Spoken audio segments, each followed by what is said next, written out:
محترم پروفسور حضرت صدقت الله مجددی، رئیس شورای موقت اسلامی افغانستان و ممثل دولت اسلامی افغانستان، در حالی که سایر اعضای شورای جهادی نیز حضور داشتند، حوالی ساعت 4 عصر امروز در مراسم خاص اشتراک ورزیدند که طی آن زمان امور افغانستان از رژیم سابق به دولت اسلامی افغانستان تسلیم داده شد.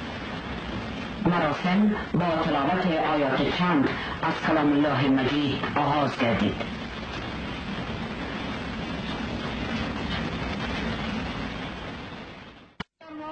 در پرچم اخوت اسلامی متحدانه مملکت عزیز خود را آباد بگرداند.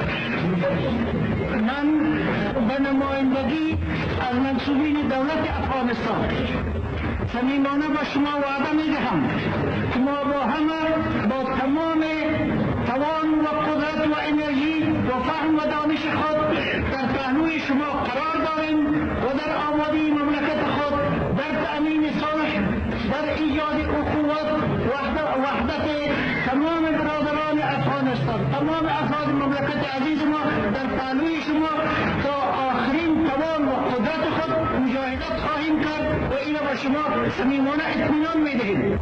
بار دیگر از بارگاه خداوند متعال التجا داریم که مملکت عزیز ما را در فضای صلح و امنیت دائمی به مدارج بسیار بلند ترقی و تعالی و تمام افراد افغانستان را در وحدت و یگانگی، در برادری و برابری یار و مددگار باشد. آمین یا رب العالمین.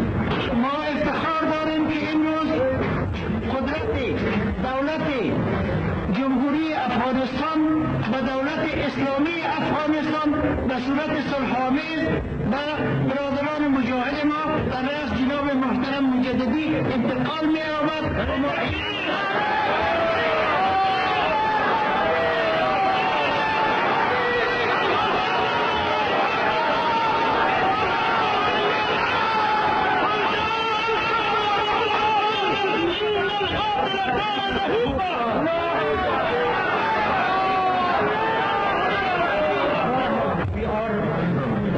بسم الله الرحمن الرحیم.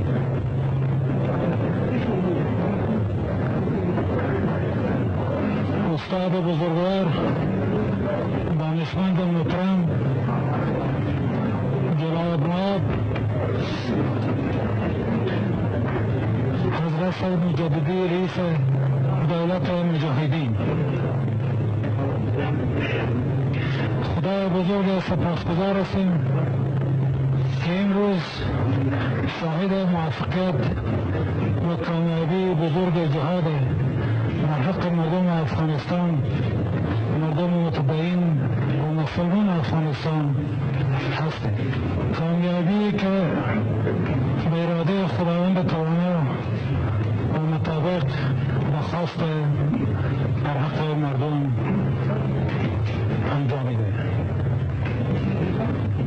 و به دست آمده است. کامیابی که سبب ایجاد تشکیل دولت مجاهدی شده در کشور، دولتی که آرزوی مردم است، دولتی که در اثر جهاد و قربانی های وسیع مجاهدین محترم و مردم متدین افغانستان به دست آمده. ما به نمایندگی از حکومت افغانستان انتقال مطالب تامیز قدرت به دولت مجاهدین از صمیم خلق تهنیت و تبریک عرض میکنم.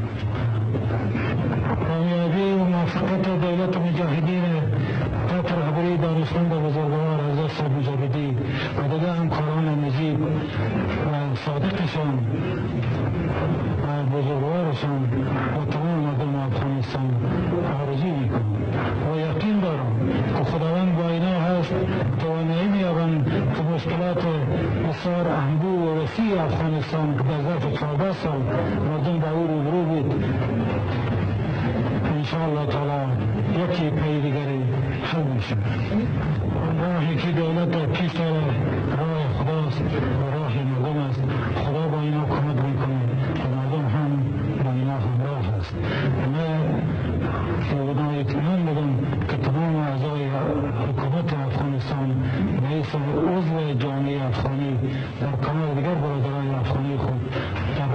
موافقت این دولت در راه موافقتشان در راه تامین صلح، وحدت، یگانگی، سعادت و خوشبختی افغانستان از هیچ گونه همکاری و سعی تلاش طریق نمی‌دهم و از خدا در این باره خود توفیق آرزو می‌کنم.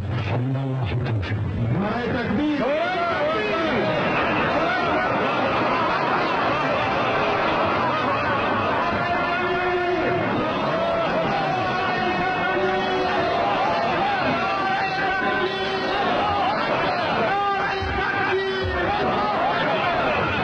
بسم الله الرحمن الرحیم. این استاد بزرگوار، دانشمند محترم حضرت مجددی رئیس دولت اسلامی افغانستان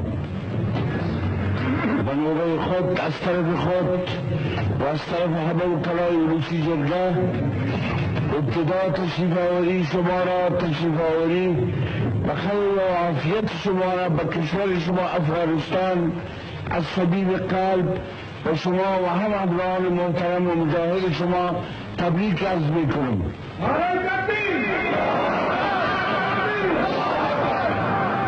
بعدا انتقال قدرت دولت افغانستان به شما در رسم شما و به همه مجاهدین و دولت اسلامی افغانستان از صمیم قلب عرض تبریک تقدیم میکنم.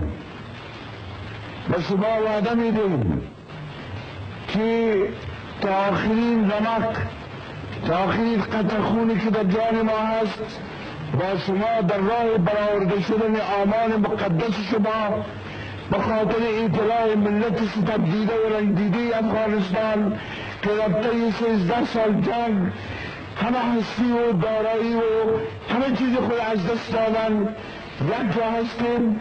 وعده میتون و به شما در راه برآوردن از خداوند بزرگ و متعال توفیق مزید التجا میکنم و باز هم تبریکات صمیمانه خدا به شما و همه مجاهدین تقدیم میکنم.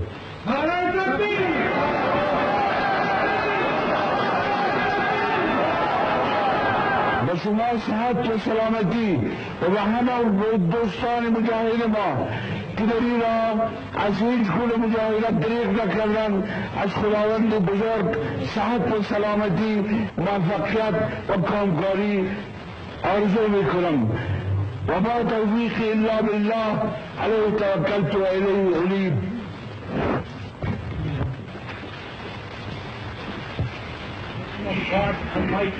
بسم الله الرحمن الرحیم. محترم فضیلت مآب و استاد حضرت مجددی، زیبا خپلوان او په نمایندګي د مشرانو د جرګې چې اوس اجتماع هم بلل کېږي و تاسو ته د زړه له کومې خیر مقدم ووایم. حضرت مجددی رئیس دولت اسلامی افغانستان، نمایندگی از قوه قضایی افغانستان، خداوند بزرگ را سپاسگزارم که امروز بعد از 14 سال قتل، کشتار و خونریزی و انواع بی‌عدالتی ها با تشریف آوری شما و برادران مجاهد در کابل، قلب افغانستان، فضای صلح استشمام میشه و صلح حادث میشه. خداوند شما را و همه برادران مجاهد را توفیق عنایت فرماید که بر زخمهای مردم بندگی افغانستان مرهم بگذاریم و یقین دارم که انشاءالله تعالی خداوند همیشه با شما بوده و با شما خواهد بود.